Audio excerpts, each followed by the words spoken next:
অথচ আল্লাহ তাআলা বলেছেন, ওমান আ'রাদা আন যিকরি ফাইন্না লাহু মাঈশাতান দানকা, যে কেউ আমার জিকির থেকে, কোরআন এবং সুন্নাহ থেকে মুখ ফিরিয়ে থাকবে, তার জন্য থাকবে সংকীর্ণ জীবন।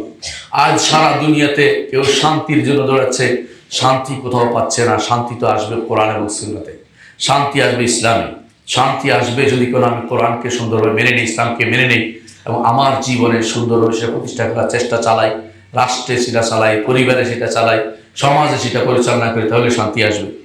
না হলে দুনিয়ার জীবন সংকীর্ণ জীবন হবে, কোনোভাবেই তারা ভালো কিছু করতে পারবে না। যদি মনে করেন যে দুনিয়াতে আপনি পার পেয়ে গেলেন কিন্তু আখিরাতে আপনার ছাড় নেই, আল্লাহ তাআলা বলছে ওয়া নাহশুরুহু ইয়াওমাল কিয়ামাতি আ'মা, কিয়ামতের দিন তাকে অন্ধ হিসাবে উঠাবো। কিয়ামতের দিন অন্ধ হিসাবে উঠাবে ওই ব্যক্তি যে আল্লাহর দ্বীন থেকে বিমুখ থেকেছে, শরিয়া থেকে বিমুখ থেকেছে, আকীদা ও মানহাজ থেকে দূরে থেকেছে, ইচ্ছা করে সেদিকে মুখ তুলেও তাকায়নি। এরকম মানুষ এখন আমাদের সমাজে আছে।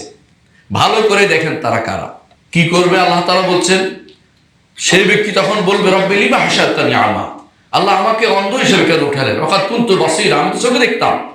ক্বালা কাযালিকা আতাতকা আয়াতুনা, এইভাবে আমার আয়াত এসেছিল। এই আয়াত কি? কোরআন এসেছিল, কিন্তু কোরআনের বিধানকে তুমি স্থান দাও নাই। ফাকাযালিকা ইয়াওমা তুনসা, আজকের দিনে তোমাকে এইভাবে রেখে দেওয়া হবে, তোমাকে কোনোদিন সামনে এগিয়ে যেতে হবে না, জান্নাতের দিকে যেতে হবে না। জান্নাতকে বরবাদ করে, দুনিয়াকে আবাদ করে কোনো লাভ নেই। চিরস্থায়ী জীবন হচ্ছে জান্নাত।